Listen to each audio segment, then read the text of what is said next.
শ্বশুর মশাই, আমি আপনার মেয়ে অঞ্জলিকে খুব বেশি ভালোবাসি আর আমি আপনার মেয়ে অঞ্জলিকে বিয়ে করতে চাই। তুমি কি মদ বিড়ি সিগারেট কিছু খাও? আগে বিয়ের কথাটা শেষ করি শ্বশুর মশাই, তারপরে না হয় দুজন মিলে একটা 750 নিয়ে বসবো। অঞ্জলি একে তোমার পছন্দ যে নাকি আমার সাথে মদ খেতে চাইছে? তো কি হয়েছে শ্বশুর মশাই, আপনি তো প্রতিদিন 20 টাকার করে বাংলা মাল খেয়ে আসছেন, আজকে না হয় আমার সঙ্গে বসে খেলেন। গেট আউট দেব, আউট, চলো। বেরিয়ে যা মাতাল। এটা তুমি কি করলে দেব? শ্বশুর মশাই আমাকে মদ অফার করলো, আমি কি মানা করতে পারি? আমি একটা খেয়ে আসি। কেন? আমি তোমার জন্য মদ নিয়ে আসবো দেব, তুমি এখন এখান থেকে চলে যাও প্লিজ। সত্যি? হ্যাঁ তুমি যাও দেব, আমি একটা 750 নিয়ে আসবো। কথা সত্যি দাও অঞ্জলি। আমি কথা দিচ্ছি মদ খাওয়াবো, যাও। জিব্বার করো। কেউ কি এত মদ খায়? তোমার তো লিভার কিডনি সব ফেল হয়ে গেছে। লিভার কিডনি ফেল করেছে? হ্যাঁ। তা বলছি যে ডাক্তার বাবু, আমার লিভার কিডনি গুলো কত নাম্বারের জন্য ফেল করেছে?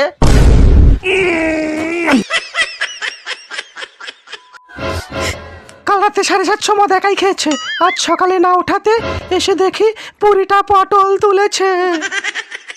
কর্তা মা, পায়খানায় বসে বিড়ি খেতে ভীষণ ভালোবাসতেন, যাওয়ার আগে একটু মুখে দাও বৌমা। ডাক্তার বাবু, এদের যেতে বলুন না, রুগীর ঘরে বসে সবাই মিলে পাদ মারলে এমনিতেই দম বন্ধ হয়ে মারা যাবে। পাদাপাদি বন্ধ করুন তো।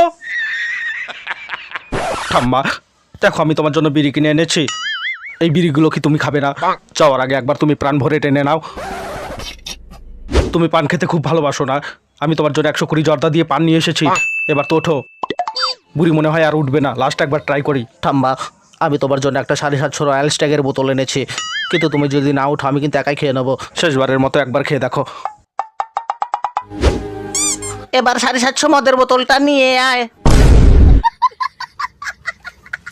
সমস্ত মহিলাদেরকে আমি একটা কথাই বলতে চাই, যদি আপনি কখনো দেখেন যে আপনার স্বামী খুব বেশি মদ খাচ্ছে, তাহলে আপনি তাকে বেশি বকাবকি করবেন না, বরং তার হাত থেকে মদের বোতলটা কেড়ে নিয়ে আপনি খেয়ে নিন। তাহলে আপনি দেখবেন সে আর মদই খেতে পারবে না। মনে রাখবেন, আমাদের রোগের সাথে লড়াই, রোগীর সাথে আমাদের লড়াই কখনোই নয়। আমরা দুজন একসাথে রাস্তায় বসে মদ খেতাম, কিন্তু আজ তোর কাছে কিচ্ছু নেই, আমার কাছে অনেক কিছু আছে। আজ আমার কাছে মদ আছে, গাঁজা আছে, বিমল আছে, বিড়ি আছে, সিগারেট আছে। কি আছে তোর কাছে? হাই, আমার কাছে দেশলাই আছে, আর দেশলাই ছাড়া তুই বিড়ি ধরাতে পারবি না।